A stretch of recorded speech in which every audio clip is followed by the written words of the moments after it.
Hi, in this video, I am going to be talking about caffeine and breast cancer. Before I go on, let me invite you to subscribe to this channel. We put out new content 3 times a week, so keep coming back. Caffeine and breast cancer. You might wonder, is there a risk? Is there a relationship between caffeine, or in particular coffee, and the development of breast cancer or the prognosis of breast cancer?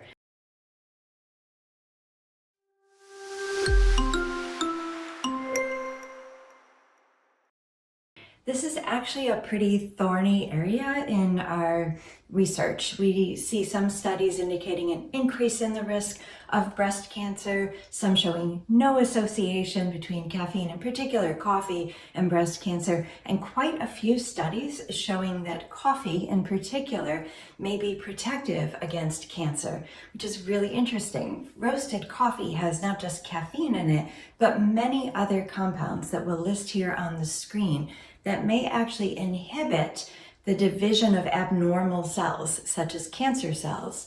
So for some cancers, like pancreas cancer, it appears that caffeine is protective from developing pancreas cancer. We really can't say for sure if there's a relationship between caffeine consumption, in particular in coffee, and breast cancer risk.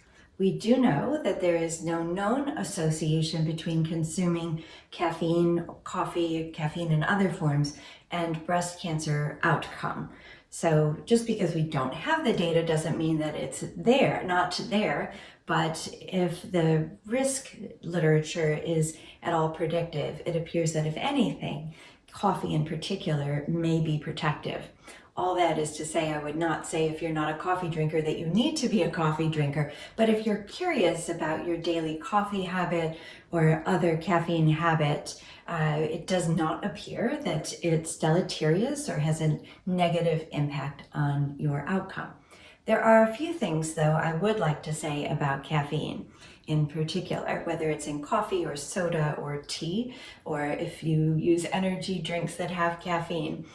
The first thing to know is that caffeine, even when the alerting effects have worn off for the day, the sleep disruptive effects can still be in place. So let's say you have a cup of coffee in the morning, it helps you wake up, and then you have another one after 12 noon and you're on a normal work schedule, not working nights. Everything I say is directed at people who have a regular schedule, not a night schedule. Even after you don't feel the stimulating effects of coffee, it can still disturb your sleep. So if you are having problems with sleep, cutting back on your coffee or other forms of caffeine is advisable. And even if you say it's just in the morning, I have a lot of coffee, I would say if you can, try to cut back just to see if it helps.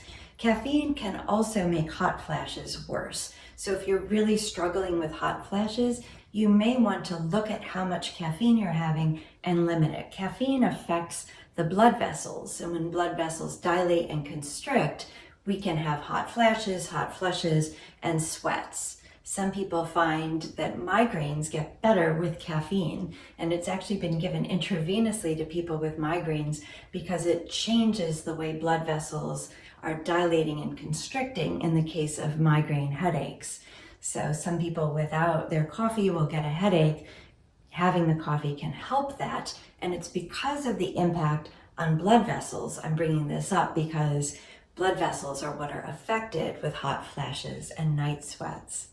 The other thing that caffeine can do is make us anxious. It can make your heart race, give you a sense of palpitations, and make you a little trembly if you have a little too much. If you're already dealing with anxiety and tremulousness and feeling anxiety in your body, you may want to think about cutting back on your caffeine. The third effect is cardiovascular effects. So caffeine can increase our blood pressure and increase our heart rate. A lot of treatments you'll hear about may have cardiovascular effects. There does not appear to be an interaction between caffeine and anti-cancer therapies that can affect the heart. But if you are concerned about hypertension or a high heart rate, cutting back on your caffeine could be one strategy that you can add to the other strategies your medical team is talking about with you to normalize your heart rate and perhaps your blood pressure. Does not mean you have to cut it out, but thinking about how much you're having and maybe altering that, going down. You can mix caffeinated with decaffeinated coffee to help you wean off more gradually. A lot of people find that they feel better without caffeine in their body, and you might be one of them. But from a breast cancer standpoint, there does not appear to be any link between developing breast cancer, cancer treatments, and cancer outcome due to caffeine. I hope this has been helpful. Drop a comment below. Tell us about your experience with caffeine.